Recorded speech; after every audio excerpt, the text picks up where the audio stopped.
Di sebuah rumah sederhana di Iren, seorang wanita muslim bernama Syahla sedang bergulat dengan rasa sakit yang menyiksa. Baru saja menjalani operasi bedah yang rumit. Lukanya terinfeksi parah dan membutuhkan perawatan intensif. Setiap gerakan terasa seperti siksaan, membuatnya kesulitan bahkan untuk bergerak. Syahla, yang telah hidup dalam keyakinan Islam seumur hidupnya, tidak tahu bahwa hari itu akan menjadi titik balik abadinya sebuah pertemuan langsung dengan Yesus Kristus yang hidup. Pagi itu, terdengar ketukan pelan di pintu depan. Syahla mengira itu perawat rumah sakit yang datang untuk mengganti perban atau memberikan obat.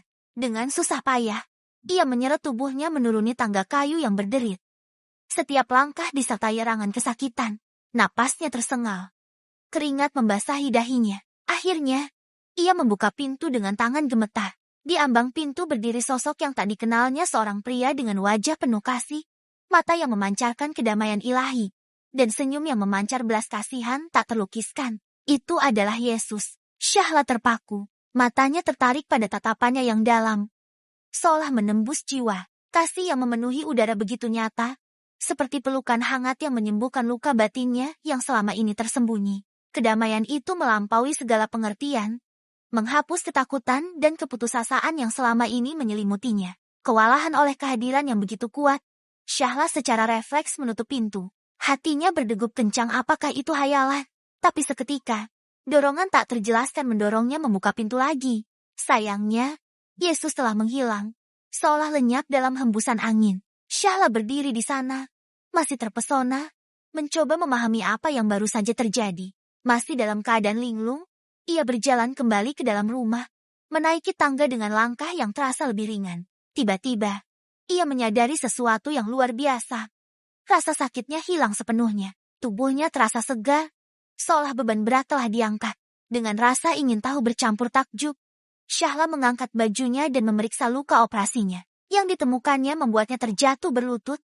Luka itu benar-benar hilang. Tidak ada bekas jahitan, tidak ada nanah, tidak ada peradangan, kulitnya mulus sempurna, seperti belum pernah disentuh pisau bedah.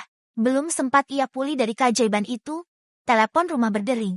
Itu dari salah satu penyewa rumahnya, seorang pemuda Kristen yang selama ini diam-diam berdoa untuk Syahla. "Apakah aku boleh datang menjengukmu sekarang?" tanyanya dengan suara mendesak.